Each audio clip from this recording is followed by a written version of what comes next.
Good afternoon, everybody. I want to welcome you to the second panel, which is on the evolving role of the corporation in India. I am Harbir Singh. I am the moderator of the panel, and I will be introducing all our speakers. Just wanted to say a little bit about the role of the corporation in India and about innovation in India as a framing point. That if you look at the last couple of decades post reform in India, post liberalization, there was a rapid growth in GDP, and also corporations became much more competitive with global standards, which was a little bit of a surprise to some because the presumption was that multinationals would come in and Indian firms may not be able to compete. But in fact, the innovative capacity of Indian corporations was more than validated. But also, in some ways, I think if you look at the panel before us, a lot of discussion around innovation historically in Indian business and business practices and the culture that actually promoted innovation, particularly in the informal sector. So in this panel, what we'll do is we will explore sort of some of the very interesting instances of innovation and try to understand how they might propagate themselves or what are their cumulative impact, what are some of the prospective ideas we might have. We have three very, very good speakers, and we'll have time for questions afterwards. What I'll do is I'll introduce all three now, and they'll speak in this order. So I'll start with Mr. Vijay Mahajan, who's the founder and CEO of Basics Social Enterprise Group. This entity has been around for a couple of decades and has provided livelihoods and financing for 2 million poor households across the country with services in financial services, agricultural development, and livestock, and really, in a sense, creating livelihoods for people. A lot of work in the rural non-farm sector. Vijay is a distinguished alumnus of the Indian Institute of Technology. That happens to be my alma mater, and he happens to be my classmate, but that's not why I invited him. And he is also a distinguished alumnus of the Indian Institute of Management, and he was a fellow at Princeton University as well. The World Economic Forum recognized him as one of 60 social entrepreneurs worldwide, and he attended the forum several times, and he has been recently listed as one of 20 Indians who will spearhead reform in the next decade by the Financial Express. So Vijay has a lot of expectations riding on him, and I think he'll have some very, very interesting remarks. I also want to introduce Saikat Chaudrui. He is the Executive Director of the Mack Institute for Innovation Management at the Wharton School. Saikat is a professor of management as well and has done a lot of work on innovation and outsourcing and how, in a sense, Indian corporations have ridden up the value chain in outsourcing so that outsourcing in India is no longer the stereotypical low-end payroll and other such activities. But he's also going to talk about corporate-level innovation in a variety of organizations. And our third speaker is Tarun Khanna. He is the Jorge Paulo Leman Award professor at the Harvard Business School, professor of many things, and including strategy, entrepreneurship. But he's also the director of the South Asia Center at Harvard University. He has his degrees from Princeton and Harvard Business School, and he teaches a university-wide course in entrepreneurship from India. So this is a core course across the Harvard curriculum, and he finds that this has been really fascinating in terms of bringing people from all disciplines in the early stages of their career and being exposed to innovation in India. Besides that, Tarun also spearheads Harvard's faculty activities in India. So it's a great pleasure to have all three speakers here. I want to, please join me in welcoming them.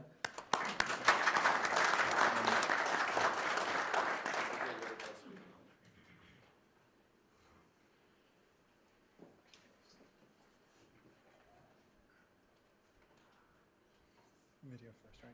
Yeah. Don't start it. Okay.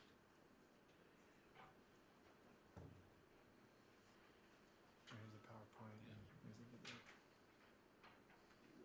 How to start it? Just hit play on the bottom here. Thank you, Herbie. And it's a great pleasure to be at Wharton.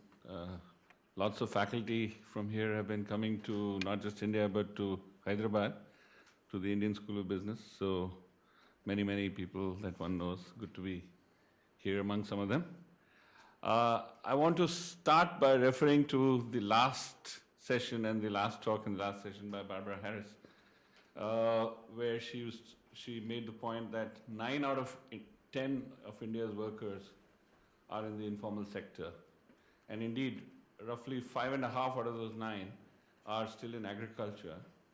The other 3.5 are in the urban and rural non-farm sector.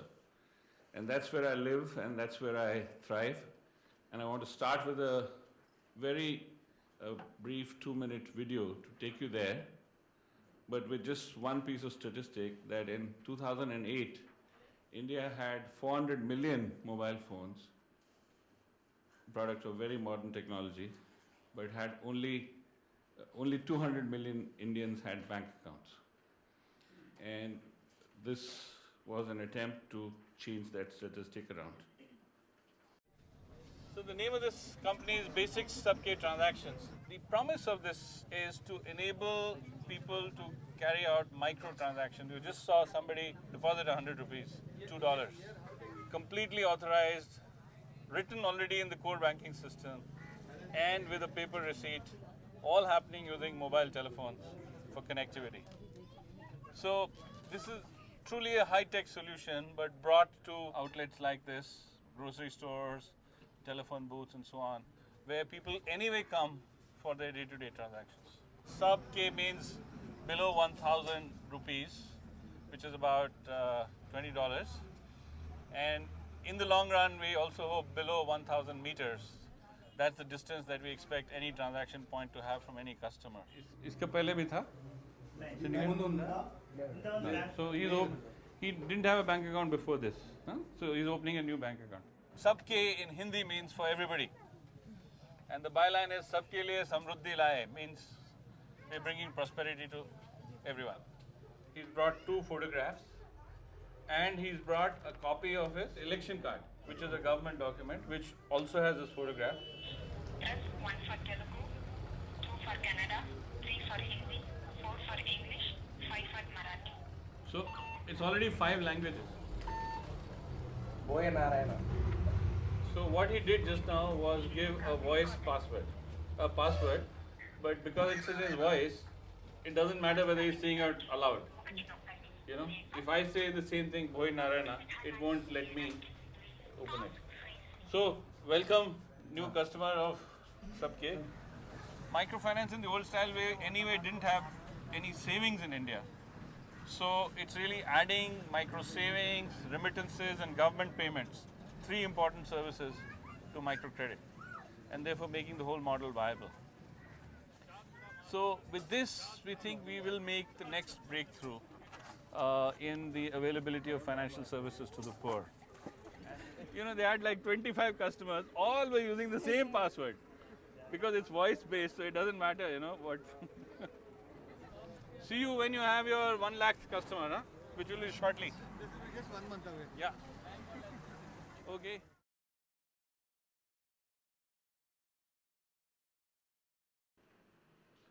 So innovation at the base of the pyramid in the informal sector, but the corporations are very, very important.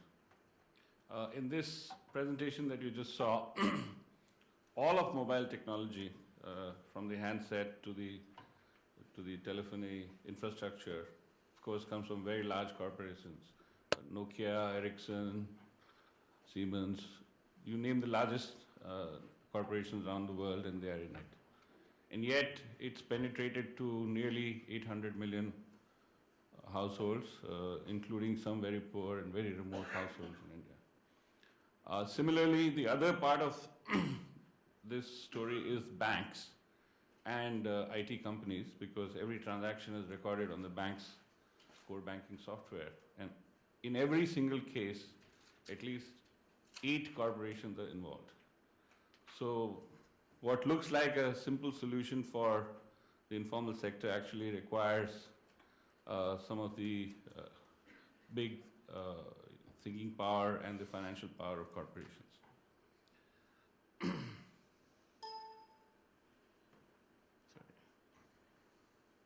Could you help me with this? Okay. So I'm going to list examples, 10 examples. Of course, we won't have the time to go through all of them. But just to sort of walk you through the range, some corporations have treated the informal sector as customers, others as beneficiaries. But all of them who are listed here reach at least 1 million, if not more, Indians. The Tata Sons, of course, starting from the story that we heard in the earlier session about they're setting up a steel plant way back in 1905. But today, they are the largest players in corporate philanthropy, and they started this in 1912, before that term was defined, I think. ITC Limited, which was the Imperial Tobacco Company at one time, is now just ITC, is in a big time into sustainable livelihoods. One of its flagship programs is e-Chopal, which is procurement of agricultural commodities from the farm gate, but with the difference that the price that is offered to the farmer is the instant price that the farmer can get in the nearby market yard, which he knows, by the way, thanks to the spread of mobile telephony. India used to have a very high infant mortality rate, and a large part of the reason was unsafe drinking water. The India Mark II hand pump is credited with having saved something like 40 million lives and over the last 25 years. And it's basically a product of innovations by NGOs, but then creating the hardware which is reliable and which can be replicated in millions of locations by large engineering corporations. Amul, the Anand Milk Union Limited, started before the independence in 1947 in just one district of Gujarat. Its founder was a farmer, Tribhuvandas Patel, and he hired a technocrat, Dr. Kurian, and the two of them together built India's white revolution, as it's called, and India became from a net importer of milk powder as food aid to the world's largest milk producer. The previous session also talked about India having launched the mission to Mars, but what's not talked about is that we've had a space applications program, 30 years old, which has been serving millions of Indians through telecommunications, through broadcasting, and through weather forecasting. One of the reasons why the recent super cyclone in Orissa did not lead to much loss of life, only about 40 lives were lost compared to 10,000 in the cyclone 10 years ago, was because of satellite forecasting, very accurate. The passenger reservation system of the Indian Railways enables poor Indians, common Indians, to book tickets over 1 million a day. Microfinance, which existed in Bangladesh but not in India till as recently as 1990, is now nationwide, and it's spread from just microloans to fully bank-led financial inclusion, an example which I just showed you.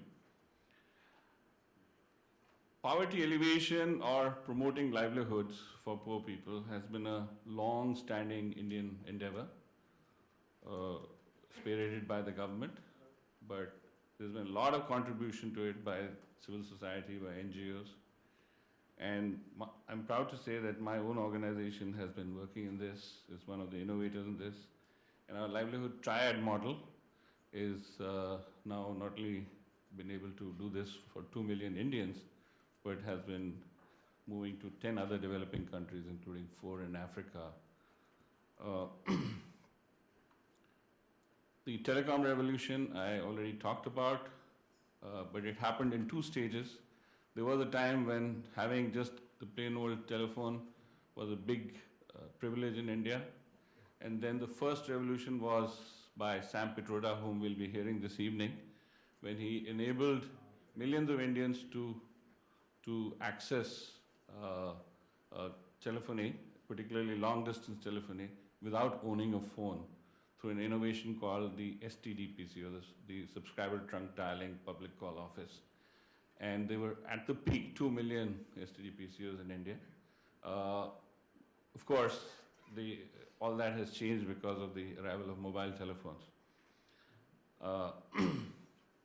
And finally, one very little known program of India is the National E-Governance Program. And just before I got here, learned that this year, till October 30th, 1 billion transactions had happened through this e-governance system, through 150,000 outlets, which are called common service centers. So, in every one of them, of course, there's a corporation, 1, 2, or many more involved. The Tata story is well known. What is probably not well known is that the Tata holding company, the Tata Sons, which holds anywhere between 5 to 25% of the shares in most other companies, is itself 67% owned by the Tata Trusts, the philanthropies. And so in that sense, the model of returning to society the profits that are made has been not only long established, but has been institutionalized long, long ago, well before it was done actually in the United States.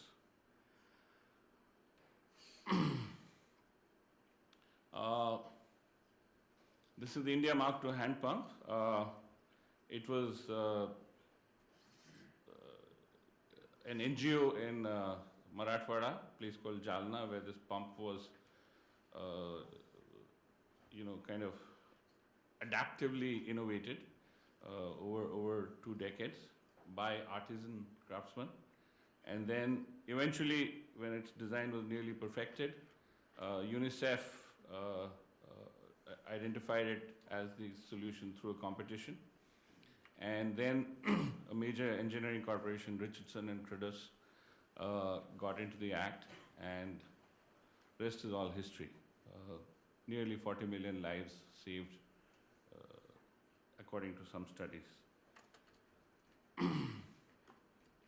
The milk story, again, starting from being a net importer of milk products, and Dr. Kurian talking of innovations and financing innovations, he persuaded the European and the American food aid donors that he would take the milk powder, but instead of just distributing it free and thereby depressing the domestic market for milk products, he should be allowed to sell it and use the proceeds to build the milk processing infrastructure in India. And that generated over $1 billion way back in the 1970s for what was called the Operation Flood in India. And because of that, India slowly not only became self-sufficient, but then continued to increase its milk production. In 1997, became the largest producer of milk in the world, a position which it has maintained even today. What is amazing is that the average Indian milk producer produces only about 2 liters a day. So 2 liters a day aggregating into millions of tons per day is a huge logistics task, particularly as the ambient temperature in India is such that milk doesn't last for more than two hours unless it is pasteurized or refrigerated. So all this has been done. By the way, another point that was raised by Barbara in the last session was that is there any innovation by the state? And there's several examples here, Barbara, that you'll find that are indeed by the state. Indeed, while Amul was a cooperative, the National Dairy Development Board, which was established as a result of Amul, was a state-owned enterprise, and then it became really a national program.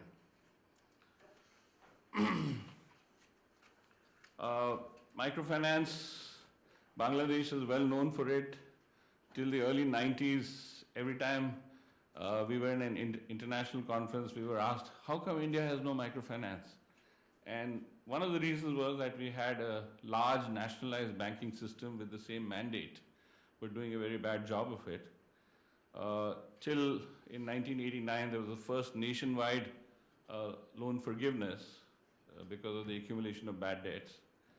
And at that stage, and soon thereafter in 1991, when there were economic reforms, the banks basically turned their backs on their social mandate. They stopped lending to the poor. And that's when innovation began. Again, it was NGOs who innovated this model.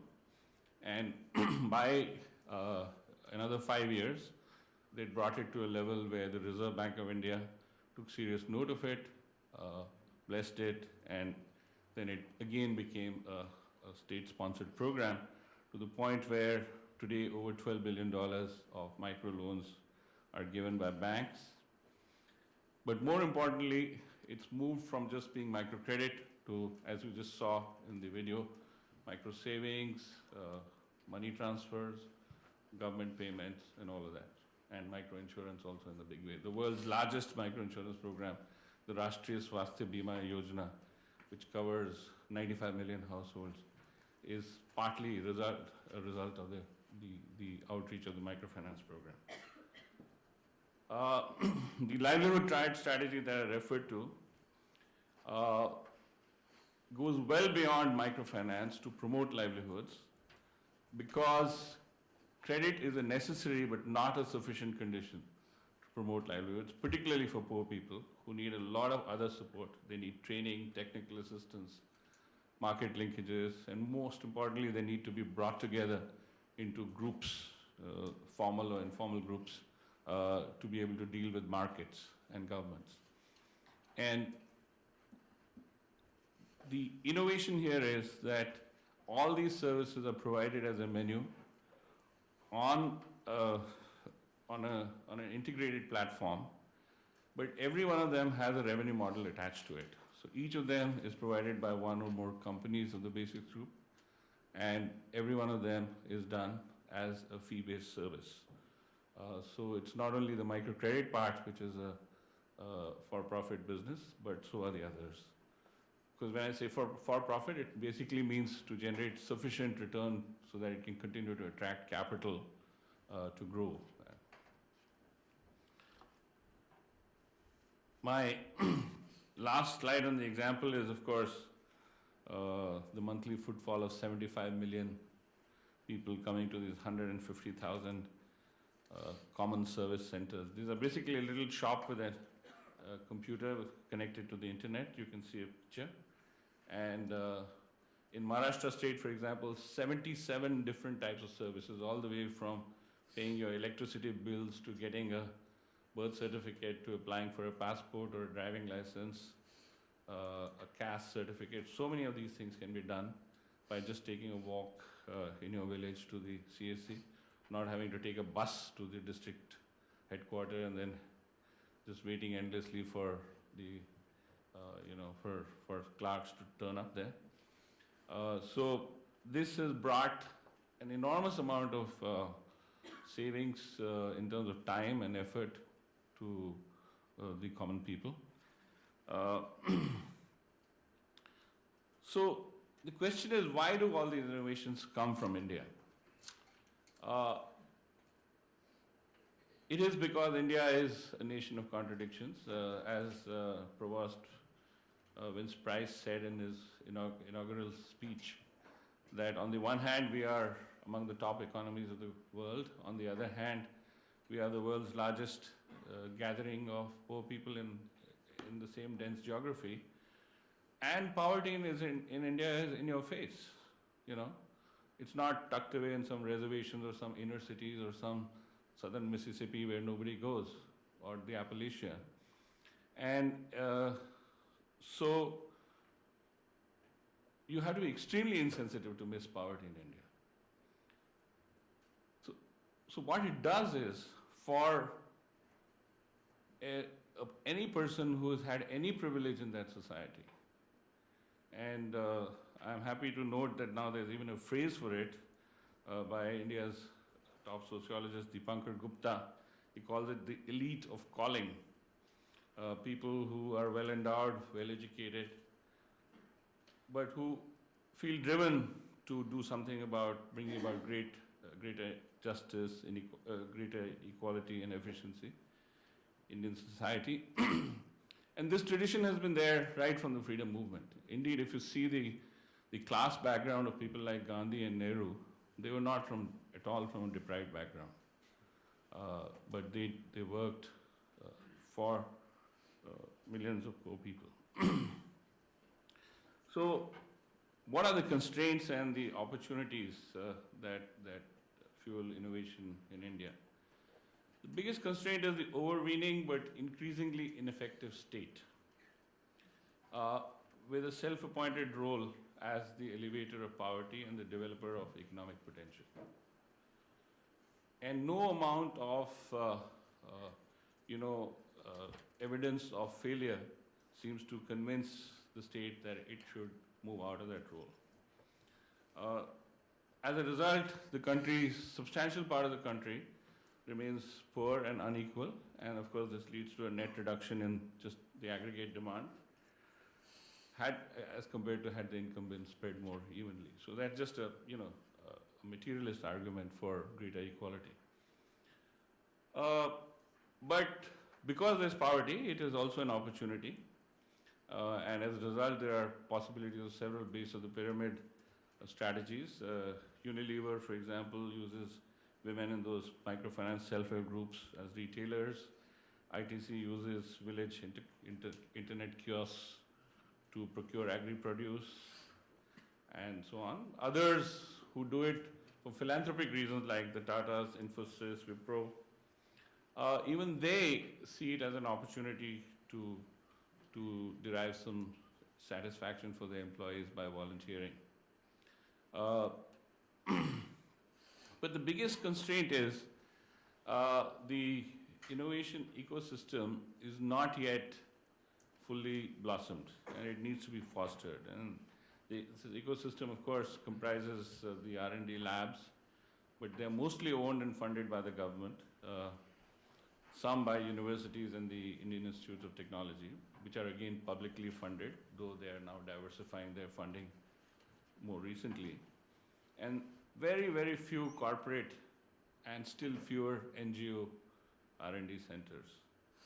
So it's R&D being in the hands of the government is kind of an oxymoron, and although I know that there'll be speakers here who will give us some outstanding examples of the contrary, but I think those are exceptions that prove the rule. The bigger problem is that whatever R&D is done often just ends in labs, with very small percentage of innovations ever reaching the market.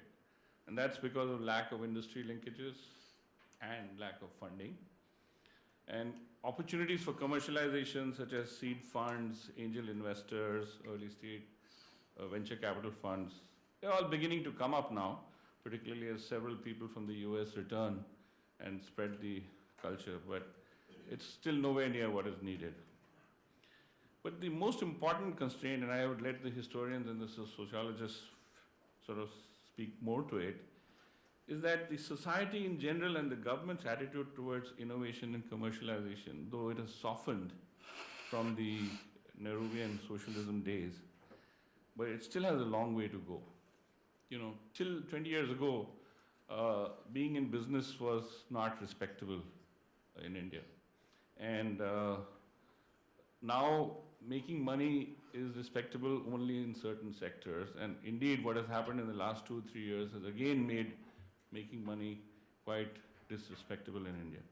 So unless we sort that out at a much more deep level than just regulation and law, at the level of social acceptance, I think we are not going to have too many Silicon Valley role models in India for a while.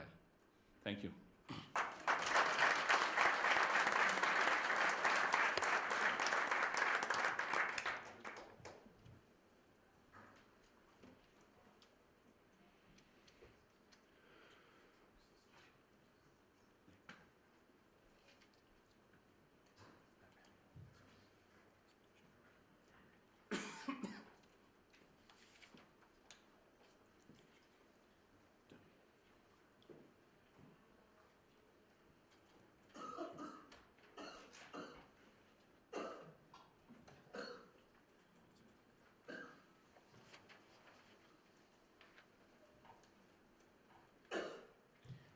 Good afternoon, everyone. It's been fascinating attending this session, and I think it's a very exciting venue and phenomenon to bring together such an interdisciplinary crowd to talk about issues of such importance like innovation and globalization, and of course, India's role in that phenomenon.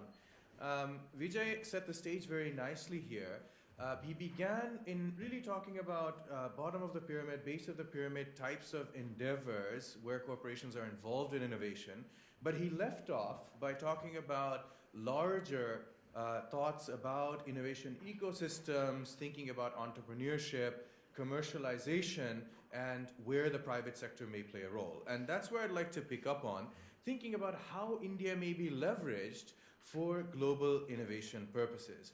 Where I'd like to begin is to think first about just giving you some examples of the types of corporate innovation which we are seeing coming out of the country today with a dual purpose. So first of all, in order to give you a sense of the nature and especially the sophistication of the kinds of innovation, in particular I'm talking about technological innovation coming out of India. At the same time, to give you a sense about the types of organization and the structures and the relationships and the institutional contexts which are facilitating that type of innovation to be developed. And then I'll draw some conclusions about how this might carry forward, the opportunities, the structures, which various colleagues and a group of scholars, including myself, has been working on, especially in certain types of contexts. So let me begin with some examples. So first, I'd like to just set the stage by framing how we may think about corporate innovation. So three major modes of corporate innovation are probably visible today, right? So one of them has to do with foreign multinational companies coming into India, setting up shop. Virtually every Fortune 500 company is there already, and that has been so for some time, who have their captive units working on research and development and related initiatives. The second is, of course, when you have Indian emerging multinationals, Tatas and others, who are themselves developing indigenously new technologies and new innovations. There's a third category, however, of these types of innovations, and in particular the sources of innovation, which is when foreign companies, in other words, non-Indian companies, are coming together with Indian firms in various forms in order to collectively co-create new types of technological innovation. And it's this area which I do a lot of work on, and so I'd like to focus on, perhaps also because in some respects it's underexplored. Harbir is hinting at it. Most of the time, or often, my examples will be drawn from the offshore outsourcing context, which we often associate with call centers or back-end IT services, but has grown to product development and design in many sophisticated ways. And of course, you don't hear about it, because it's very easy for a CEO to say to a shareholder, we are reducing our costs by taking X and Y and Z peripheral activities, shipping them offshore, and reducing the cost base. But Cisco's not going to say that, well, our Catalyst 5000 switch, the next version, is actually made by HCL. Or Texas Instruments is not going to say, well, that specialized chip that we use in some of our smartphones and sell, that's actually made by some of our partners and co-engineered with them.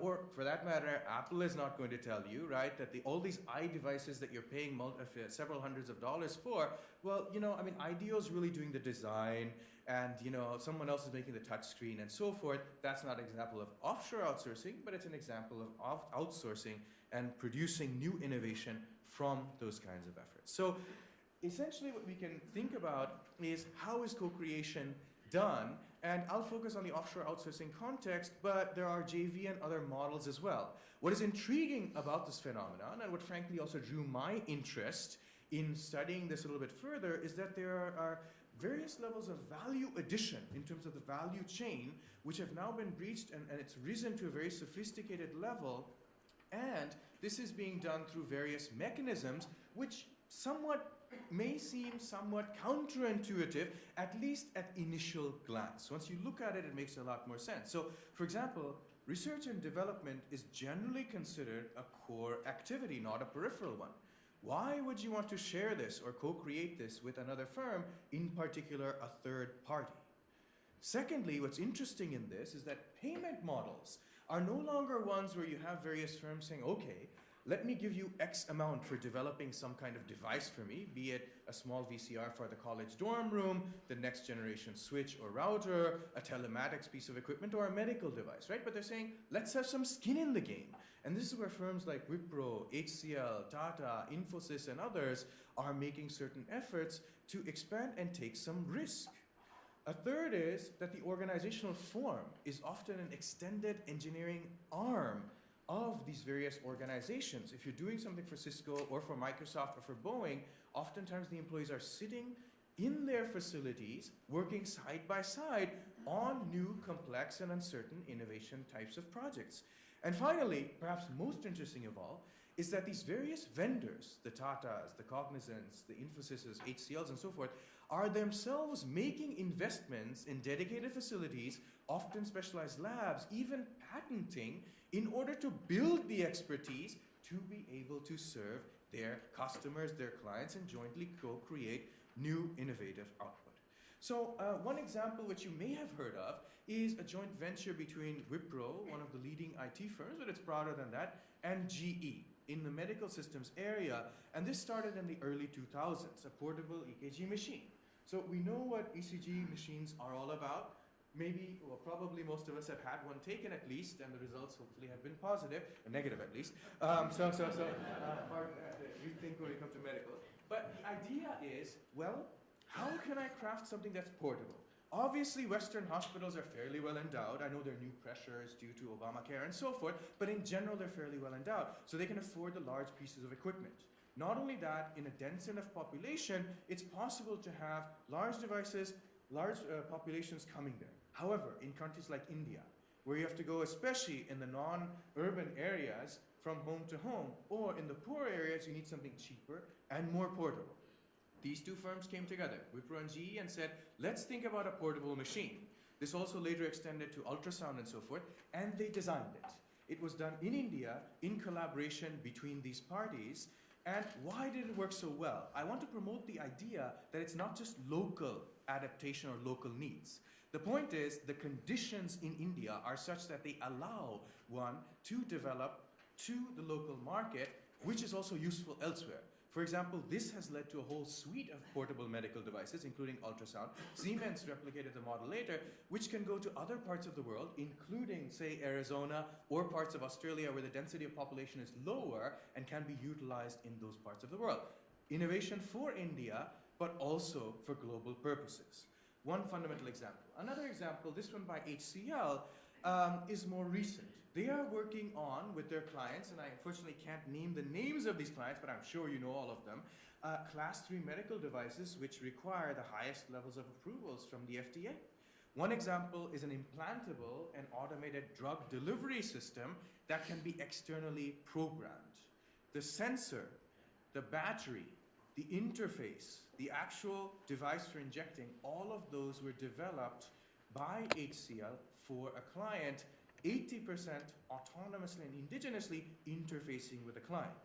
Another example, which I have on the right here, is really a device for multiple things, colonoscopy colonoscopy, as well as automated drug delivery, but a whole device which also leads to monitoring of the patient in a hospital, monitoring, for example, the respiratory rate as well as oxygen levels and so forth. Again, done for a leading client, meant for approval by the highest levels of these various authorities who give such permissions. Different example, I know the Dreamliner is having a lot of problems, but fundamentally, a lot of new engineering has gone into the Dreamliner. Here, what HCL did was not only work on different systems, both airborne and ground systems, relating to the control of the flight, but they took on another role, and that was to coordinate a subset of suppliers, 11 of them, in a supply chain to be able to jointly co-create a different facet. This was one of those examples of a skin in the game business model as well, where risks and investments are done by HCL, just like, well, here the client is obvious, by Boeing as well. Another example from a very different industry, telematics, the electronics that's in your vehicles, and yes, it's become about 70% of the vehicle now, has been developed by firms like HCL for their clients. So here on the left, what you have, and a number of these are variations of different kinds of dashboards, right?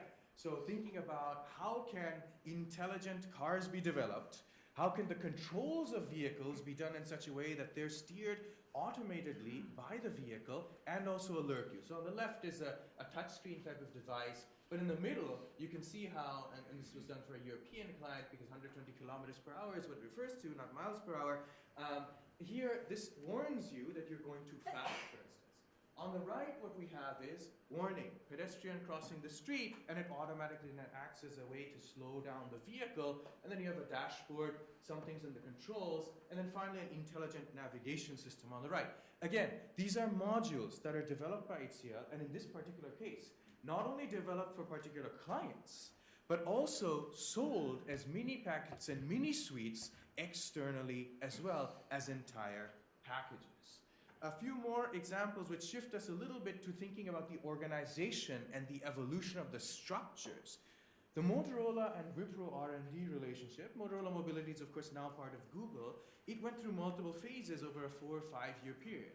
It began, as you might imagine, not with the entire handset that they were working on, but with one component of the software. The second stage was ownership of the entire software. And the third stage was to develop a whole unit with 220 people working on a suite of products. That was the Razor, for those of you that remember, before the smartphones that we have now came about.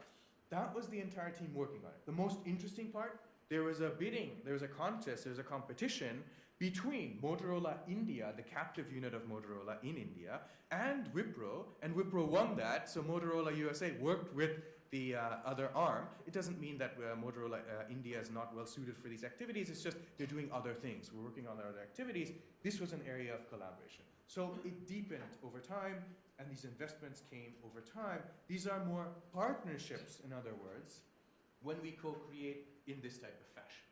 A couple of other examples. Leica is a company that many of you who deal with photography will have heard of, very high-end photo equipment manufacturer from Germany. So how would a firm like Wipro work with them? Well, it turns out they developed a handheld laser meter, a very powerful device, which can measure distances, which can measure areas and volumes in a flash. The problem was the chip, the semiconductor, the chip was very unreliable. So this was the part that was given to Wipro. Work on that part.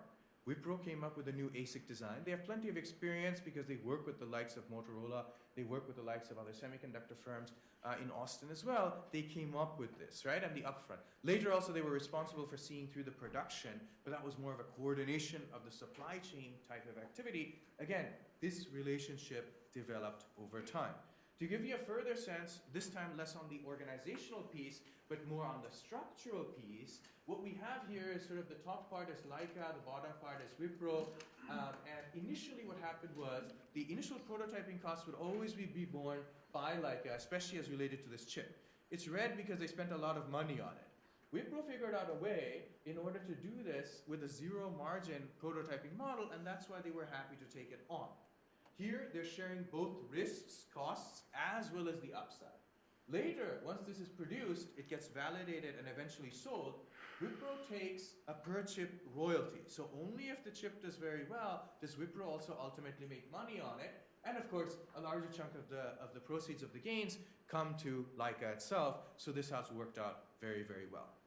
Now, the final example that I want to use here is almost, in many ways seen as reverse outsourcing. But the reason I want to point out this example also is that oftentimes we think about innovation as product innovation, but clearly there's a lot of process innovation and business model innovation, which also takes place. And Indian companies have also contributed in many interesting ways. So if you know the mobile telephony industry, clearly there are major players around the world who have dominated that. And one of the facets of this exercise has always been that the network is the core. You need to own the network and invest in it. Well, Bharti came along in the early 2000s, shortly after liberalization, and they were competing with the Tatas and Reliance and other competitors who had deep pockets from other businesses. And they thought, how can we quickly scale this? Because as we know, it was growing at the rate of a few 100,000 subscribers a month, and there were these other competitors. So there's a brilliant idea. Well, what would happen if we could outsource the network of our telecom infrastructure to someone else? Of course, this was radical in the industry. Internally, people laughed. Externally, people laughed. The board thought this was an absolutely illogical idea, but there was a lot of merit and the reason for it. Why? It has to scale quickly. The costs have to be very low. Today, Bharti Airtel is the fifth largest, actually the fourth largest after an acquisition, mobile telephony player in the world, by outsourcing their network, both the installation, I'll talk about it in just a second, as well as the running of it, and they offer their services actually their cost is 2 cents per minute. That way they can make tremendous money on the large volume without the high margins that one might come to expect here, such as AT&T and so forth. We all know how much we were paying, right? How did this come about? In 2004, it was initially just IT. Went to IBM, billing and so forth, the first part. Few months after that, they said, Nokia, Siemens, Ericsson, why don't you come? We have an idea. You guys make the equipment for these kinds of networks. Why don't you start installing them for us? Why don't you decide how much capacity we need? And by the way, you know what? We're only going to pay you for the amount that we actually use, and we'll have a bunch of operational metrics like the call quality, how many calls are dropped, and so forth, in order to be able to compensate you for it. Now, of course, on the one hand, this is a tremendous opportunity for these various suppliers to also penetrate the value chain a little bit more. On the other hand, they now have to take tremendous risk. So luckily, or perhaps by design, this worked out very, very well. The market grew, and this became a model for scaling very, very quickly. The real test for me, though, is that Bharti bought a company called Zain in Africa. And now they're trying to, amidst a different context, especially in the institutional framework, to take this type of model to that continent as well. And for me, the real test is this something India-specific or transferable? And it will be very powerful if that is transferable, because then it's an example of business model and process innovation, which, who knows, may be used to disrupt the AT&Ts, T-Mobiles, and so forth. What I'd like to do after giving you these examples, all of which I hope have illustrated different facets of the nature of the innovation coming out of India, but also the nature of the interaction between Western and Indian firms, especially in the outsourcing context, to produce these innovations, and the nature of the organization. Let me just maybe try and summarize those a little bit and draw some conclusions about some of the key ideas that we can walk away with. So if we think about the sourcing and the organization, my point is, this is beyond localization. This is really about leveraging India for perhaps initially local innovation, but subsequently using it as a base, maybe even with the same things, for global innovation. We need to think about moving from an era of labor and cost arbitrage to the ability to leverage talent and knowledge bases. Now, with it comes a number of implications, right? Then we have to rethink the cost-benefit analysis as well, and the nature of the interaction between partner firms in this kind of case. We also need to move beyond thinking about products to possibly where are the areas of process and business model innovation, perhaps out of necessity, like has been the theme earlier today as well.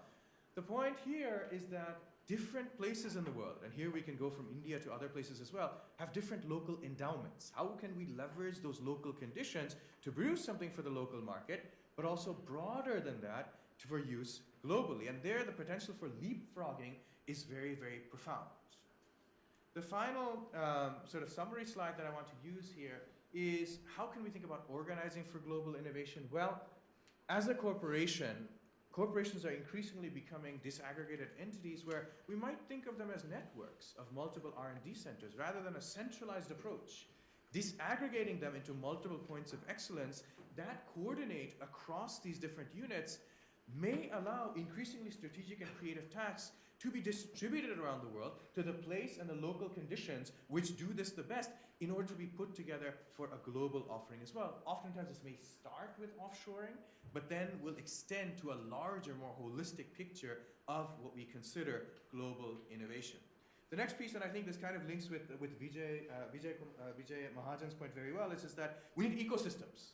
In order for this to happen, right, we need to think about interdependent yet independent self-sufficient ecosystems with the different functions, the right policy in place, as well as both corporate and startup type innovation in order to make this happen.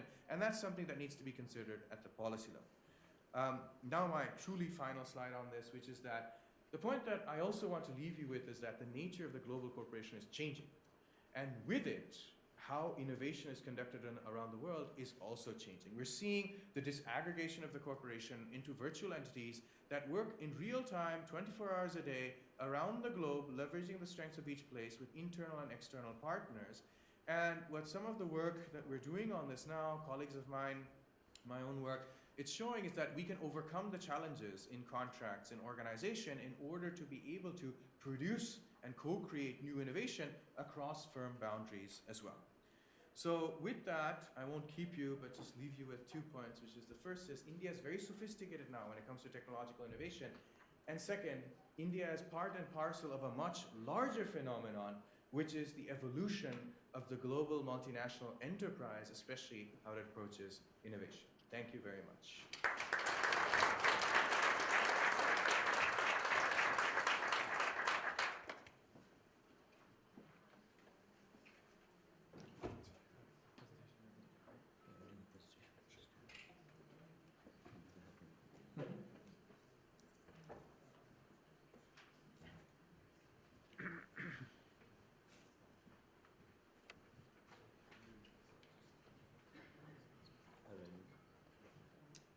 Right is forward.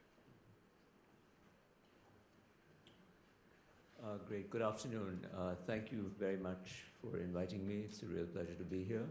My name is Tarun Khanna, and as Harbir said, my day job's at the Harvard Business School, and I've spent the last 20 years working with entrepreneurs in poor countries almost exclusively. And obviously, since I'm from Delhi, I spend much of my time in North India as a laboratory to think of ideas that I hope will have some resonance in wider settings. I want to do two things here as a contribution to this panel on the role of corporations in society, which is to pick up from where I think both the panelists, particularly Vijay in the beginning, suggested that the state really doesn't work. But to ask the question very explicitly and frontally, what do we do about it? As opposed to leaving it in the realm of abstraction. Because manifestly, the state, despite some interesting examples where it is working, and you saw the micro ATM type setup, and there's some others that I'll show you that are clearly working, by and large, it's defunct. Good talent is not going into the state, and we're not able to get it going. And unless India and other developing countries can figure that out, I think our growth rates are pretty well capped, no matter how sophisticated our corporations become. So the question I want to pose to this audience of eminences is what do we do about it? And I will suggest three options, which are very cleverly titled. Do nothing, do everything, or be clever about it. And as the rhetoric implies, I vote for being clever about it. And I don't know how successful I'll be, but I'll try to propose a way of thinking about it. And the second thing I'll do is I'll show you a short movie, which pertains to my other second day job, which is to run the university-wide South Asia Institute. This is a picture. Anybody know what this is? No? Yeah, it's the Kumbh Mela, which just happened in January. Anyone know how many people went to the Kumbh Mela this time? How many? 12 million. 12 million. Going once, going twice. 12 million. Any others? 30. 30 million. 30 million. Going, oh, 30 million. Wow. That's like many Philadelphias. Any more? So the first answer is that nobody knows. Genuinely, nobody knows. We don't have any method, any mechanism, any way to really guess. But there are lots of guesses. One of the projects I'm working on is with a mathematician to use cell phone data, big data, to estimate how many people went to the Kumbh Mela. And our best guess so far is that the peak attendance was 30 million on a day, on one day, and the aggregate attendance was 120 million over 50 days. 120 million is a lot of people, as you can imagine. And what I want to do is talk about this as, strangely, and you'll have to bear with me, as a laboratory where we can think about what are ways in which the state can actually work. Because the first half of my talk is about the state doesn't work, and what do we do about it? And the second half is to say, you know, I thought this was a laboratory where you could actually see how the state and other non-state actors are coming together to make something work. Because amazingly, this worked. There were virtually no disasters. Pilgrims came from all over. 99% Hindu, I presume, but 1% all sorts of interested onlookers. Lots of ceremonies were done, lots of food was distributed, lots of people were ferried back and forth. And out of this 150 million people, I think we had 30 fatalities or less, and that too not at the Kumbh Mela, basically at a railway station that collapsed some miles away. So the government worked here in this case, and the question I'd like to pose is why? And so what my institute did at Harvard was to mobilize a team of people that, I don't know about you guys at Penn or elsewhere, but we never cooperate. We tell everybody to cooperate about systems and ecosystems and work with others and be great and platforms. But my goodness, do we ever do it? When's the last time a historian in this room worked with a scientist? There are a lot of historians here, right? Anybody work with a scientist, a real bona fide scientist? Because I actually think historians have a lot to say to scientists and vice versa. But there's no reason why you shouldn't. So we actually ran this experiment. We ran an experiment where we took, this is a number I should know, but I don't know, but I'm going to say about order of 60 to 70 faculty from across all of Harvard schools and graduate students, and set up a Harvard tent at the Kumbh Mela, which was a first, and had doctors, epidemiologists, statisticians, mathematicians, philosophers, business school people, legal scholars, historians, just engaging in an intellectual melange, just to say, what is it that we can learn from this setting?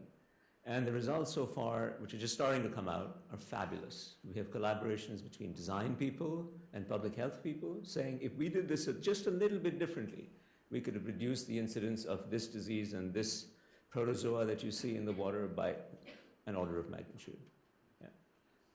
Collaborations between, I mentioned earlier, a mathematician and myself, talking about different ways in which traffic flows can be optimized so as to reduce even further the amount of, and here's where the corporations are coming in, because the cell phone guys are the ones who are giving us the data and working with us and working with the design people and the government and academics, both academics at Harvard in this case. But we created a platform and said anybody can work with us, which I really philosophically believe in. So we had people from Stanford, Columbia, all sorts of places come and work with us. We had people from various universities in India come and work with us.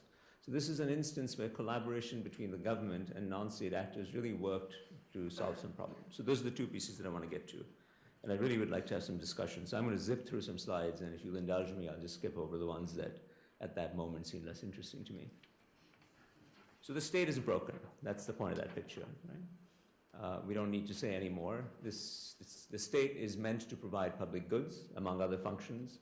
This is a simple picture of a slum. You could see it anywhere. So the question that I want to pose in the next 10 minutes is, what do we do about this, other than bemoaning it? One is to do nothing. Simple solution. The result of this is a segregated, ghettoized society, yeah, which we already begin to see in India. You see lots of gated communities, more and more. The richer you are, you move further and further into a gated community, generally, by and large. And it's a very dysfunctional outcome, and frankly, unsustainable. You have things like this. This is actually a picture from Joburg, Johannesburg. This is a picture from Sao Paulo, where you see the rich on one side and the favelas on the other side, right? So you can see this everywhere, but you see India moving in that direction if you adopt the situation that public goods are not being provided, so I, the rich person, am going to retreat into my own little island, provide whatever services are to myself, and not worry about the rest. And so 1 or 2 or 3 or 4 or 5%, depending on how charitable you wish to be, will retreat to these urban ghettos. But that's not sustainable in a pluralistic, one person, one vote, still deeply socialist society. It's not going to work. It's going to be a backlash to make that unsustainable. So this is not an option in my mind. Second solution is to do everything. And it's not so far-fetched. You find lots of companies effectively doing everything, which is to go and build their own roads to their factories, to provide their own generators, to educate their own people, to provide healthcare to themselves. It is not so far-fetched. But it is also, as common sense would tell you, is not a large-scale practical solution for the country. So we're left with the third options, which is to do a few things, yeah? And to be clever.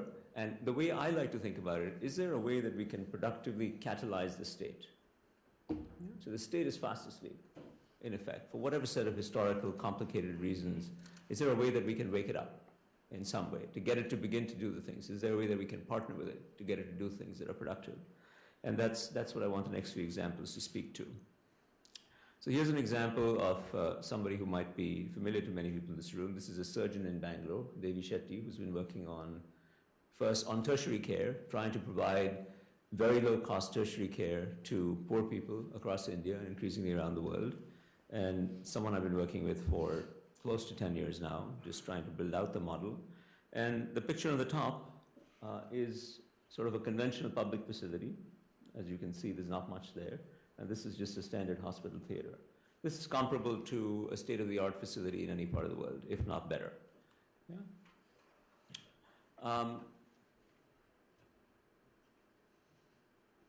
The results are amazing. The results are amazing. This is initially was a heart hospital, and to cut a 10-year story into 30 seconds or less, that heart hospital today delivers cardiac care that in Mass General Hospital would cost, I don't know, I'm using Mass General as an exemplar of a class of hospitals, tertiary hospitals, would cost $70,000, $80,000, $90,000. Your standard unplug your arteries type of surgery. Yeah.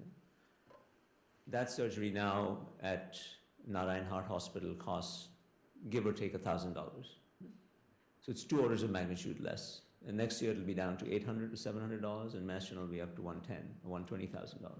So this discrepancy is widening. There's a lot of careful study and measurement that's going into trying to understand whether it's scale, learning effects, clever task shifting, this, that, what have you, that's actually driving all this.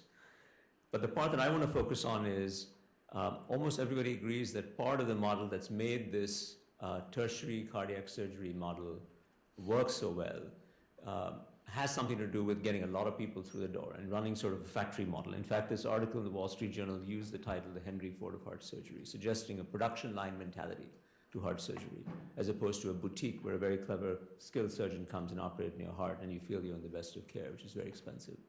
This is a situation where you come in and the task is partitioned into many, many, many bits and pieces. Different people come in and out and take care of the relevant piece and move on. So that's the Henry Ford idea. But to get that scale to come into the hospital is a completely non-trivial task.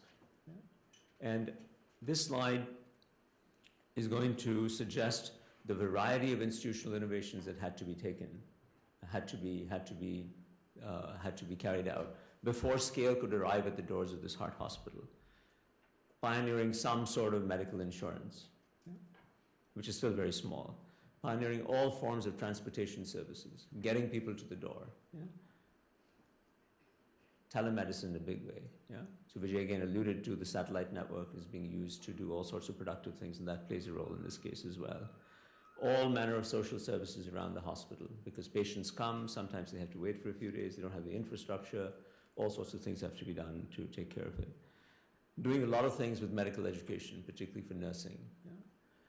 The point is that even if the objective was to do scalable heart surgery, yeah, there are lots of things that are missing in the environment around it. And this entrepreneur had to go ahead and do all that. Now, this is where the catalyzed, the sleeping state comes in. Because a lot of what was needed to make this happen was to work with the state and the regulators. Not to say that the state isn't working, so we're not going to do it, but to actually go to the insurance regulators and explain why a particular kind of thing was needed, which wasn't happening of its own accord, manifestly, and care was being denied to a lot of other people. Similarly, for any of those buckets. And of course, we know that institutional change, as social scientists will tell you, even if it's very productive, usually creates winners and losers. And the losers will resist it because there are rents to be had from the status quo. And you see that play out time and time again in this process of institutional innovation. If you come out with a new way, you have to go and work with the state, in my language, catalyze it in some way, get them to agree to what you're doing, and they're going to resist it. And so seeing through that is, in my mind, much more of the innovation here that allows the scalable heart surgery to actually happen. One way to look at the impact of scale in this particular example is just that there's a very famous article popularized by Malcolm Gladwell, the popular writer, who says that to be an expert, a world class in anything, you have to do it for 10,000 hours. You want to be an expert tennis player, you got to play 10,000 hours. You want to be an expert surgeon, you got to operate 10,000 hours. So if you apply that sort of reasoning to be an expert, let's say pediatric cardiac surgeon in Boston, you would need to be operating pretty much your whole life. Here, the number of surgeries that you do, you would get to that point within 3 or 4 years. So it's just practice makes perfect. Really, at some level, it's as simple as that. But it's not, because the real complexity here is not in the repetition. It's in all the stuff that's around it. It's filling, in my language, these institutional voids, these vacuums that are around you everywhere that make entrepreneurship so difficult. In different language, it's making the ecosystem work in some ways that allows this to happen. And that requires you to work with the state. And so I think that's the role of successful entrepreneurs, is to work with the defunct state. And part of the changing role of corporations, which is the point of this panel in this society, is to figure out a way not to do business as usual. Business as usual I define as realizing that Indian talent, Indian capital would compete in the world market in the last 2 or 3 decades, building some very interesting world-class corporations that Saikat was talking about. That's yesterday. Today is how do we actually get the context to work with us and develop so that that value that we're creating can spread to the 90% of people in the informal sector that we were talking about earlier in the previous panel. That's the game changer that needs to happen. Totally different example, different context. Genzyme, just bought by Sanofi from my backyard, French company, works on very rare diseases, the sorts of things that maybe 500 people develop in the world. Biotech remedies for this, fiendishly expensive medication. 4 countries can never pay for it. Individuals can never pay for it. A lot of what they've managed to do to build a multi-billion-dollar business is understand how to explain to the state why it is in the state's interest and society's interest. Mobilize public opinion, mobilize the media to then work with the state, or aggressively, if you will, even attack the state if the state is not cooperating, to explain why their medication is important. Just a totally different example. Picture of an old Indian laboratory before many people in this room will know, Ramesh Mashelkar, who a very, very prominent scientist, bureaucrat in India, who ran India's national system of laboratories called CSIR. This is a picture of one of the laboratories that he shared with us before he took over. Right? That laboratory system, this is the gentleman, has been transformed by somebody who's a bureaucrat by linking the scientists and helping them understand that even though their intellectual property was not being valued in the India of that time, that they could somehow piggyback onto the patent system of the West and get some of the rents that their innovations were creating that would allow them to then pay attention to this sort of thing and work hard and move away from this defunct situation that we saw before.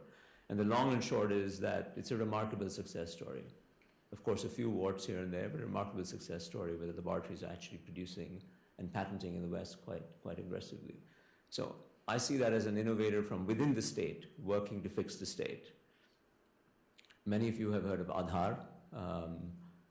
There must be a link with what Vijay is doing with basic services, but the idea that every resident of India will have a unique ID, a biometric ID that allows you to finally identify who actually lives in the country, which is actually a mind-bending proposition. Not to have an identity is really a mind-bending proposition. Imagine if you went somewhere and you could not prove that you were you. How completely enervating and demeaning that would be. Yeah? And that's the situation that many people in our country are at. So this is another innovator, again, a famous person at this point, who's moved from the private sector into the government and is trying to change the system from within it. So pockets of innovation going on. I want to skip over this. Well, let me just say it real quick. The way I think about developing countries is going back to the hard example, for an entrepreneur to get something done, if that entrepreneur were in my classroom at Harvard, he or she would have the luxury of any number of people providing risk capital parading past the door. It's not an easy thing to find the capital, but the fact that people are coming to your door makes your life immeasurably easier than the counterfactual if they were not coming. Right? They would have access to a dense network of universities producing talent of all sorts. If they were technically incompetent, they would be able to go to MIT and get some technical talent. They could find legal talent. Yeah? They would find an army of market research firms. They would find an army of financiers. The supporting structures that are needed to allow that innovation to happen are present. Now contrast that to Dr. Shetty's heart hospital, which has had to do every single thing on its own. Right? That's a bit of an overstated example, but the point is that you have to fill these so-called voids, these institutional voids, to make your innovation happen. And the way I connect that to the topic in this panel is to say that it is not appropriate or viable at scale for entrepreneurs and corporations to sit back and say that given that we have this plethora of institutional voids, plethora of lack of supporting structures, it's not sufficient for us to say that the state must provide or criticize the state. We have to find ways to work with the state, pressure it, catalyze it, wake it up in different ways to make that thing happen. And that process has only just started to happen. I can see some people in this room who are private sector people who've started to work with the state. I can see people who are within the state who are working to fix it, to mobilize it, but it's too little and too far between as yet. So that's the structure that needs to be fixed. I'm going to skip these. Actually, what I would like to do is just move to the movie, if I may. If you would help me with that, that'd be grateful. So to remind you, this is the experiment that we ran. What I'm going to show you is a 5-minute. It's a little bit of a. It's not quite a promotional movie, but it shows different people coming together from our university and from other universities to partner at the Kumbh Mela to begin to create this thing. And I think it'll give you a flavor. It's about 5 minutes long, so if you'll bear with me, I'll just play that and give you a flavor of the festival and the insanity of running a large-scale research project in a place like this. And then hopefully I can just summarize it and open it up.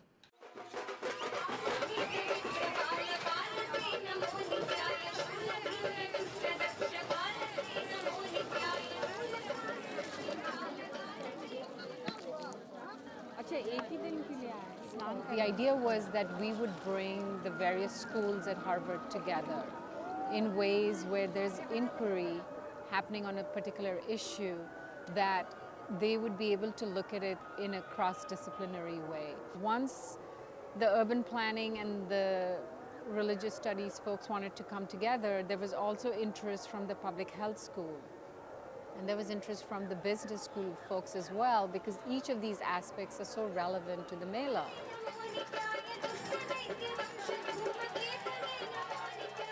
The Mahakumbh Mela occurs every 12 years. The estimates for how many people will pass through here in the aggregate varies, in the tens of millions, certainly 30 million at its peak. There is no other agglomeration of humanity at that scale anywhere on the face of the earth. And so it's a real interesting laboratory within which some deep questions about all sorts of issues: urbanization, public health, property rights, social agglomeration, epidemiology. All sorts of questions can be asked. So that's the reason why we zeroed in on it and decided to create the infrastructure to allow researchers to come here. From the design school's perspective, we're interested in this question of extreme urbanism because this is a condition where a megacity is built temporarily. We think it has relevance for the rapidly growing cities in India, but more importantly, I think temporality as a condition is going to manifest itself much more in the world with the kind of disasters we see. So whether it's refugee camps or emergency housing, how can one actually deploy a viable urban system very, very quickly? We're trying to build a three-dimensional map of all the Coombe area. Where does everything comes from? What is the footprint it lives in all the region? This is like a window for looking at technology at every 12 years. So you can trace back what are the main advances, and this year is our cell phones. People who come here are convenienced, you might say, by the fact that there is this wonderful grid of an urban infrastructure that has been placed here so that they can live here for a month or for a few days. But the reason they come is something far more nuanced than that. They come because they want to bathe in the meeting rivers, in the Sangam of the Ganga and the Yamuna and the Saraswati. And they come because they want to have the blessings of the religious teachers. Our students are mapping in a different sense. They're looking at the meaning behind the facades, at what takes place on these streets and within these pavilions. We are doing a seminar. I came initially with the goal to figure out sort of the flow of how flowers got here. So from fields to trucks to markets to trucks to the Mela and then being sold. And I wanted to figure out who was selling them, who was buying them, and how they were being used.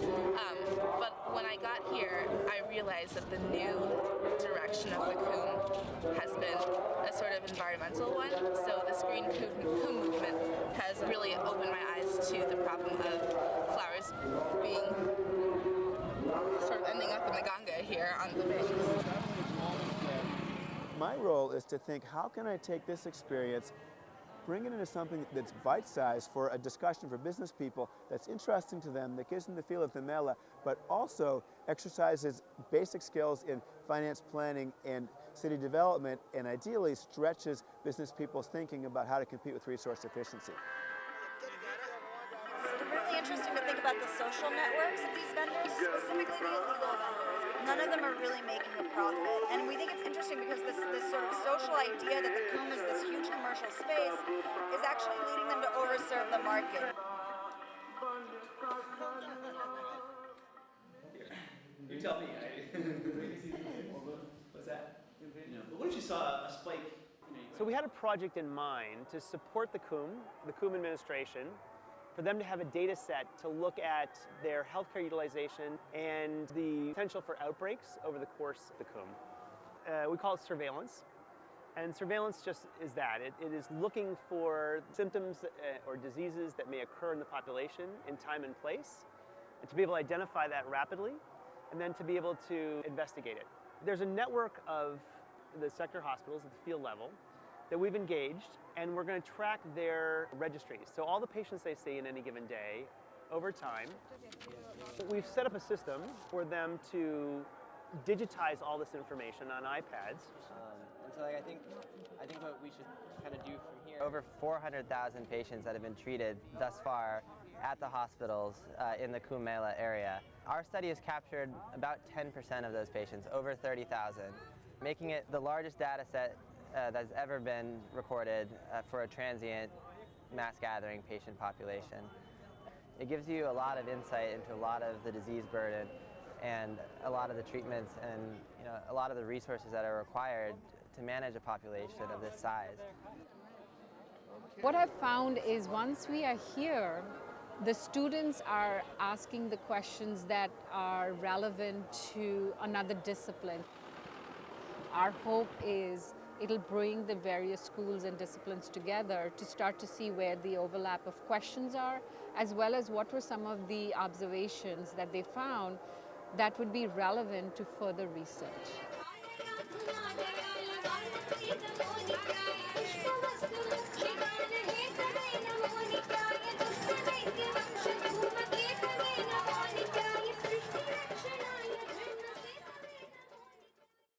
The reason I want to show that is my own sense is that one reason why this spectacularly complicated, logistically challenging exercise of running the Kumbh Mela worked is that unlike the conventional situation in India where the government overpromises and underdelivers, this is a situation where the government underpromised and overdelivered. And the interesting question is why.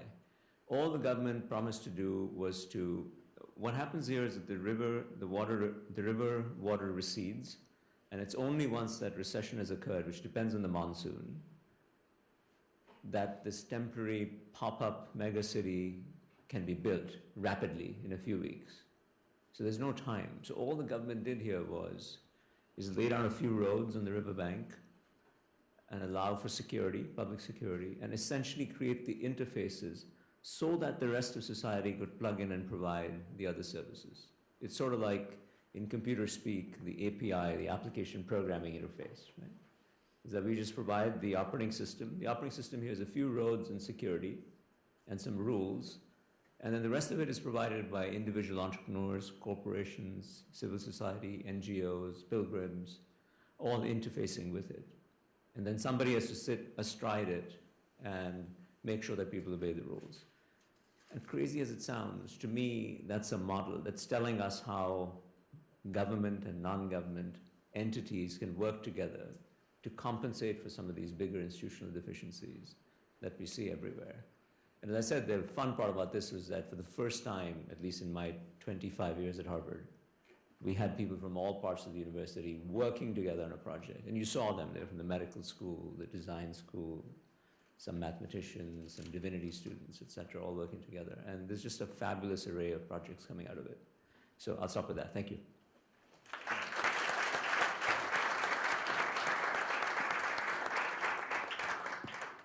So we have plenty of time for questions. So in 1947, when India got independence, the population of India was about 300 million. In 1990, the India population of India was about 600 million. And in 2010, about 1.2 billion. So doubled much faster. And the number of poor is more than almost the number which was initial population in 47 of India. The efforts, as we know, the state has failed to deal with the issue of population explosion, and efforts made in 70s had a backlash. So as we know, state is not going to do anything, and so people have to do it, or corporates have to do it. What is the solution, which is a feasible solution to deal with this problem? Otherwise, the number of poor or the poverty issue is still going to grow, and the growth which is made, so there's a drag. Whatever happens, it gets dragged. The gist of your question, which is that there is a question of an increasing number of people who are below the poverty line. So is that fair? Is that a good summary? Yeah. Okay. Anybody want to? Yes, in terms of absolute numbers, that's true. But at the same time, as a percentage, the good news is that it's been coming down very significantly. And even the population issue, if you look at 2011 census and 2001 census, the fertility rates, even in the high fertility states, have all come down. 2011, even Uttar Pradesh fertility rates came down. So you're going to see a tapering off, as has been predicted by demographers. One of the main important things in reduction in fertility rates and population growth is that poverty itself actually leads to high fertility rates. Therefore, the best contraceptive is actually growth and increasing per capita income. And part of that is showing up, for example, in those states which had higher growth in the previous 2 decades, they have the lower fertility rates. So there's a more complex connection there, and there's a second and third order relationship between those two variables. Very nice. Other questions? Right. So this kind of follows directly from Mr. Khanna's talk.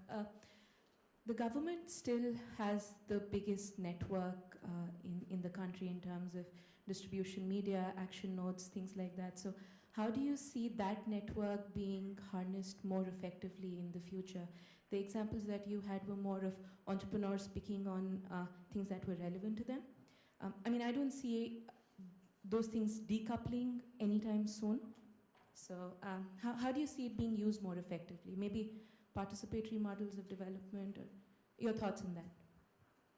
Should we answer it? I think that's an excellent point.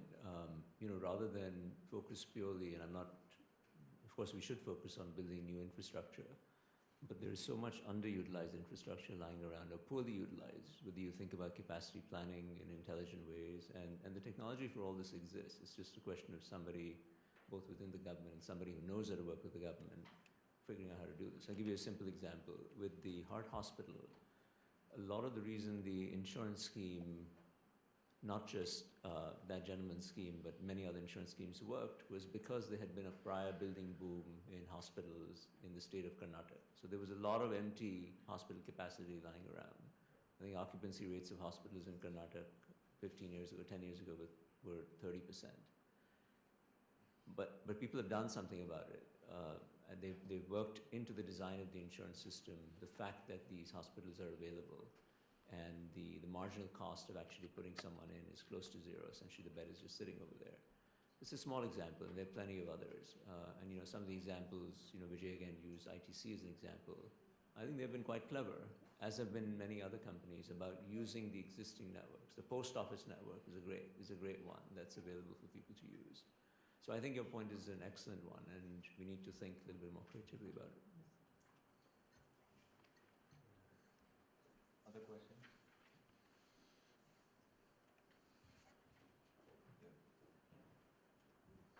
One right in the front here and one. If you look at the overall developing economies, there is limited resources, a lot of consumers of those resources, and we need to figure out how to build more resources and incentivize the society to build more resources that can be used by the society itself.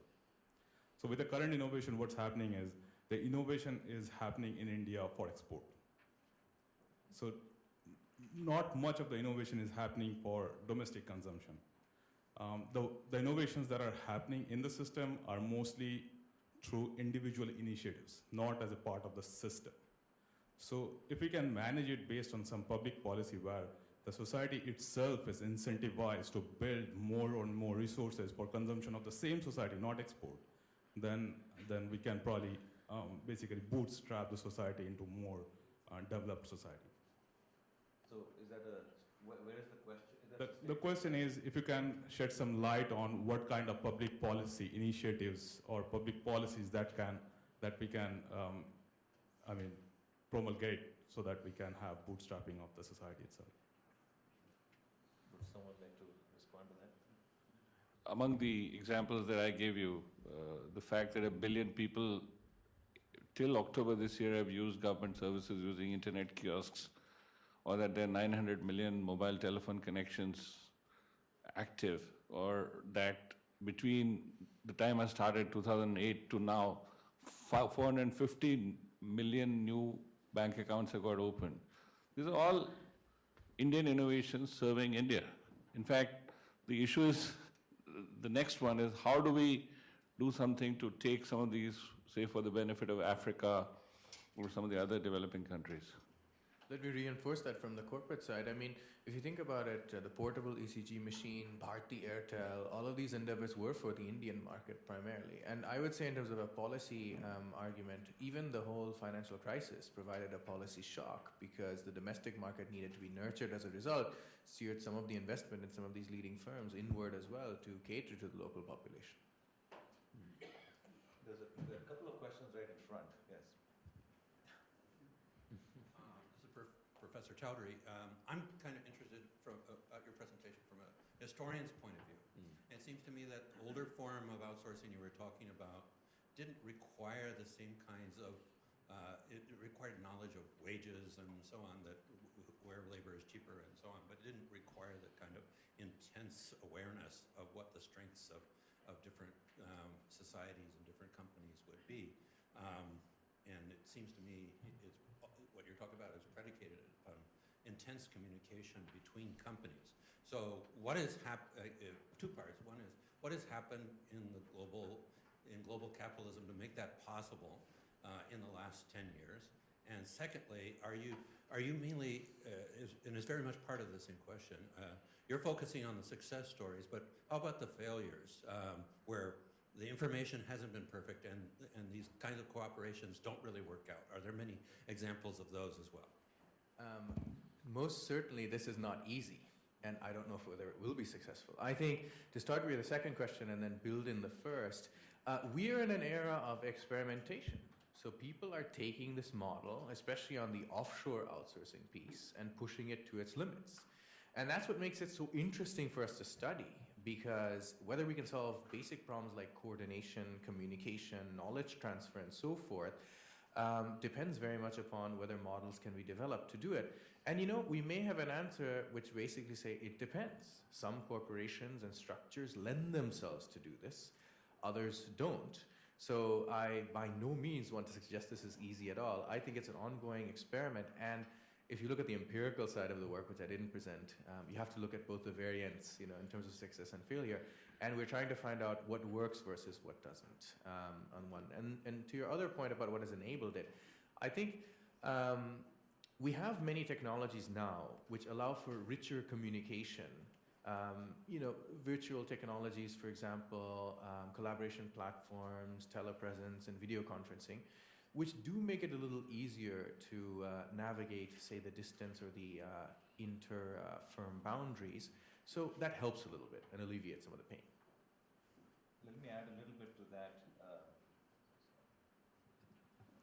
bit to that. Actually, you can almost look at it as we're in the midst of a shift in the way organizations are set up, and we're in the midst of that revolution of the value chain being globalized and firms getting fragmented in their operations. And as a result, I think what you might find is down the road, some of the winning examples would actually create a lot of economic value. And I think that's really what Saikat is talking about. In that, the other point I wanted to make was that often the stereotypical view of India is that, you know, you have human capital, but you don't have process innovation. And what people are learning also about China is that there's high-end process innovation there as well. So there are things happening below the surface which no one is actually paying attention to, which are very transformative in nature. I'd actually like to pick up on that. It seems to me that if we look at both China and India, generically across the last 60 years, both nations have traveled at an unbelievably fast pace on every conceivable dimension. And actually, the nature of government evolution travels much slower than what usually happens in other domains. But it does dawn on me that, Vijay, in your model, the whole issue of institutional development, I think, was one of the most critical things that you put into that triangle from the outset. And in a way, it almost points to the issues that each of you others have been talking about, that virtually every profession needs to be taught how to do institutional development across the boundaries that are not in their primary world, either making money on one end or delivering medical services. And I wonder if you might speak to that, because I think your experience, Vijay, with all the headaches that came with it, but actually the speed in which you did it, you were able to educate communities to think in institutional development terms that others around the world were never even thinking about. And that's quite transportable into other parts of the world. So I'd very much like you to elaborate what you got out of that, because I think it's just profound. Well, you know, I owe it to a historian, an economic historian, Douglas North, that we use the term institutions not as organizations, but as norms. And so it's really normative development that one is talking about. Take for example, in 1989, India had a nationwide loan waiver where 56 million loans by name were forgiven. Of course, there's mainly poor people, loans below $200, etc. But it created an expectation that loans will be forgiven. So bankers stopped giving money to poor people, and poor people basically, had nowhere else to go. It took just 10 years after that for NGOs to build the entire microfinance system that I'm talking about, where typically repayment rates are never below 99%. Usually they are 99.2, 99.4, and so on and so forth. Now that repayment norm is the bedrock of what then will lead to true financial inclusion, because finance is ultimately all about trust. And if the lender cannot, have the faith that the money will come back, there'll be no further financial transaction in the economy. So it's at almost institutional development at that very fundamental, elemental level that one is talking about. But of course, there are more tangible forms of institutions. People need to come together, and they need to be able to do things together that they haven't done. That requires organizational capability and all the sophisticated routines that we are more familiar with in formal organizations. But I think all that comes later. And one of the big deficits in India, and that's the point that I want sociologists and historians to study, is that today our economy is out of whack, out of sync with the level of institutional development that's necessary. And which is why in sector after sector, for example, infrastructure, telecom, and so on, you had success and then massive failure, which is all a crisis of faith, So, it's something that we need to dwell on. More questions, yes. Well, please bring the mics forward, or yes. Okay. Hi, my question is for Saikat. Basically, you talked about having a partnership between the global firms with the local Indian firms and then doing innovation. But at the end, who owns the IP? And then is there something changing in this? If the IP is owned by right now with the global firms, and then the trend is changing, and then IP is shared between Indian firms and global firms. So I'll give you two replies. One is, in the tangible sense, it's arranged contractually, but usually the client organization retains the intellectual property. That's the understanding. But there's a bigger issue that you're pointing to. The reason I find this fascinating to study, and many colleagues do, is because precisely this evolution, this transformation that Harbir was talking about as well, is pushing our conceptions of firm boundaries, organizational forms, and what is core versus periphery. Let me give you one thing to think about, which is that what if, so far we know that core activities basically should be done in-house because owning them gives you full access to them and the ability to leverage them, develop them, exploit them. What if you had the ability to fully influence their development and be able to access them and nurture them and exploit them as needed without owning them? How does that change our conceptualization? There's also the issue of patents versus trade secrets, okay?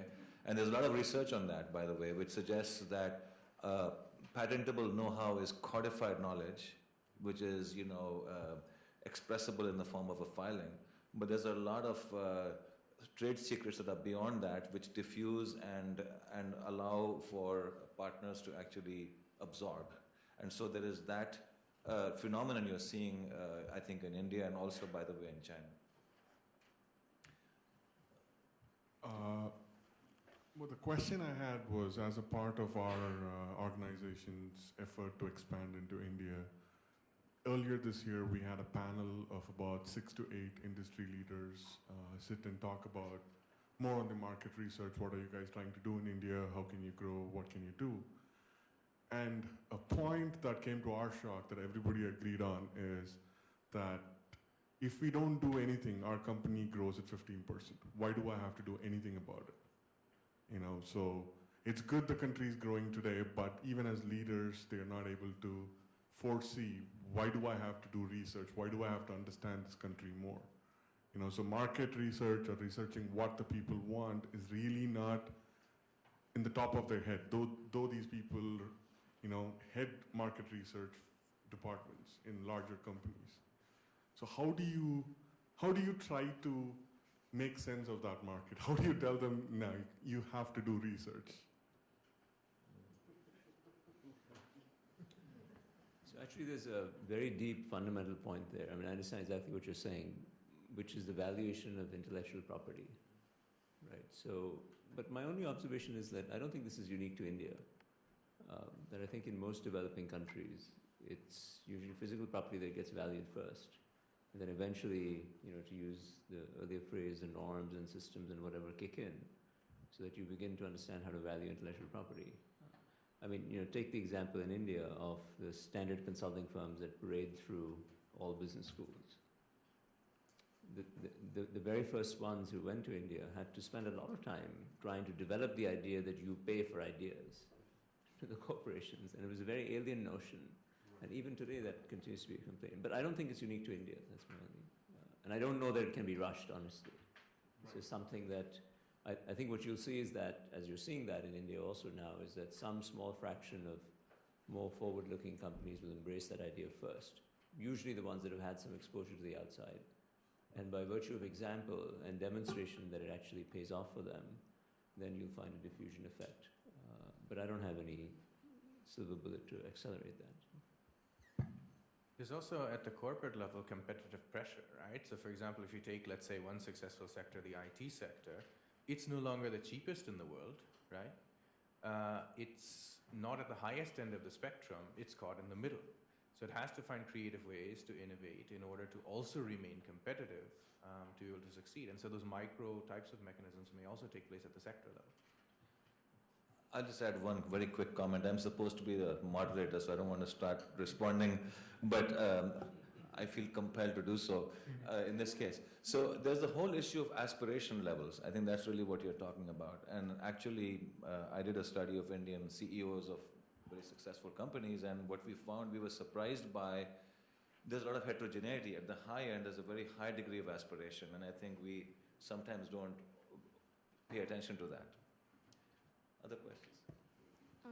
Good evening. It was a pleasure to listen to all of you. It was really interesting. So as a sophomore student and as a student who's like at this juncture kind of trying to decide where you channel in your efforts to create maximum impact, my question kind of goes back to Mr. Khanna's point about needing to catalyze the dormant state, which is an obvious need of the hour. So a few years back, it was in the news, a certain Miss Chavi Rajawat, who was an MBA student, then left her MBA, went and became the head of the panchayat of a village in India. So we do need to catalyze the dormant state, that is evident. My question would be, what do you think has a maximum impact? Trying to catalyze it from within, or being outside the system and working with it from the outside? Because most of what seems to be the case is that when you go in the system, your efforts are lost just because the flow is too great for one person to swim against it. So would you then say that it is better to take the path of social entrepreneurship or joining a corporation to kind of make your efforts a maximum impact? Thank you. I have no idea. Honestly, I have no idea. I mean, I think, as there's some wiser people on the panel than me, I would do what comes naturally to you, whatever you feel most. There's room for, there's room to do productive things within the system and from the outside. And you should march to your own drummer, honestly. I'm sorry, I honestly I don't know of any study that sorts it out and says inside, outside, and you could argue it both ways. So on a very serious note, I don't know.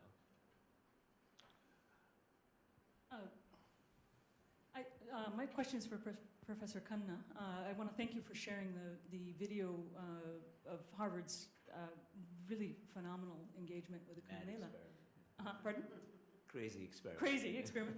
My question has to do with how one thinks about vulnerable populations and in sort of marketing India as a laboratory.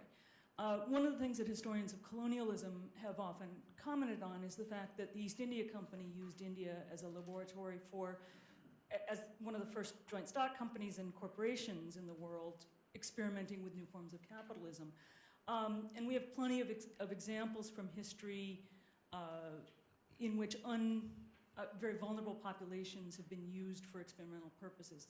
And I don't know that I necessarily want to compare this with things like Tuskegee and prison populations, but there is, I think, a domain of concern of retreating regulation in a context where we're thinking of a population as a data set, and I wonder how you might respond and how you might distinguish these kinds of models from an earlier moment of corporate engagement with India.